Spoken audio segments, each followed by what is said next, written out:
People might not always remember what you achieve for them, but they'll never forget how you make them feel. Listening with genuine curiosity. The first step was to become a better listener. Rather than nodding absent-mindedly or rushing to offer advice, the manager shifted to active listening. During one-on-ones, the manager would set aside the phone, make open eye contact, and focus entirely on what the speaker said. No interrupting, no preparing a response prematurely. A programmer on the team, soft-spoken and often overshadowed by more vocal colleagues, finally felt comfortable sharing that they were anxious about looming deadlines. They weren't looking for someone to solve everything on the spot, but they needed to be heard. Once the manager simply asked, "That sounds really tough.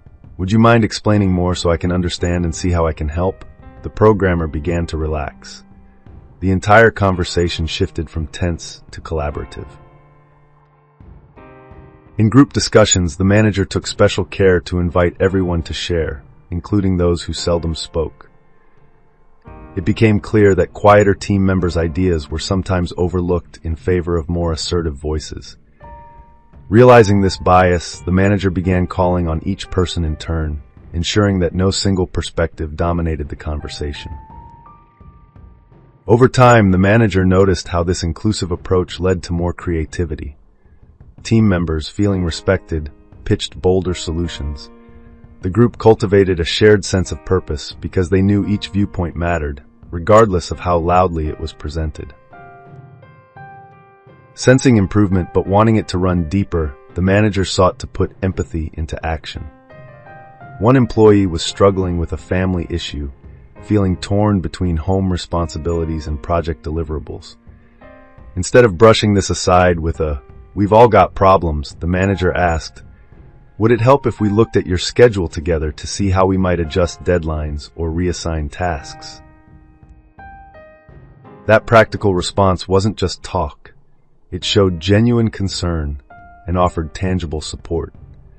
Similarly, when another colleague voiced frustration about feeling underutilized, the manager proposed a plan.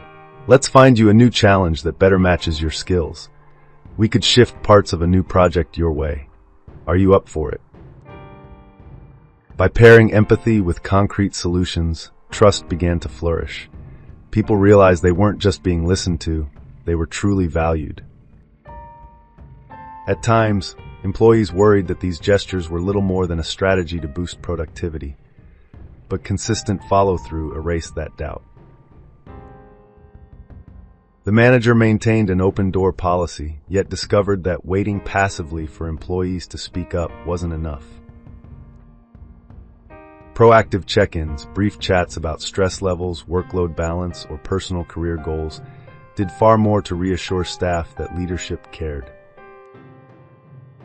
In the end, employees stayed longer and performed better, not just because of salary or the office perks, but because they sensed unwavering support.